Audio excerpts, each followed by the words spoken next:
ولا عارفين ننام ولا عارفين نشغّل، وكل شوية النور عمّال يقطع والتلاجات بتقطع والمراوح بتقطع، حاجة لا يعلم بها إلّا ربنا. هنخرج ننام في الشارع؟ ده أنا كنت أخرج أنام في الشارع برّه، من الهَم الواحد فيه، كل شوية النور بيقطع، النور بيقطع. طب وبعدين في الهَم اللي إحنا فيه ده يا ناس، ده الواحد خلاص ده الواحد خلاص كان يقلّع الجلد من اللي يقلّع الجلد باللي فيه، قلعت اللبس ما في الحر يا جدعان ما فيش، إيه الجو ده؟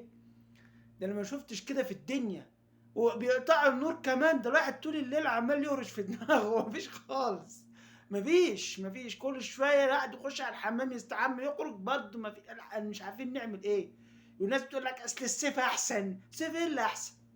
صيف إيه اللي أحسن؟ أنا مش عارف إيه ده الناس دي بصراحة حاجة غريبة والله العظيم، صيف إيه ده الواحد طول الليل عمّال يرُش الواحد عمّال يضرب في ناموس ودبان وصراصير وحاجة لا يعلم بها إلا ربنا، تضرب صرصار يطلع لك 500 صرصار، أنا مش فاهم في إيه بصراحة.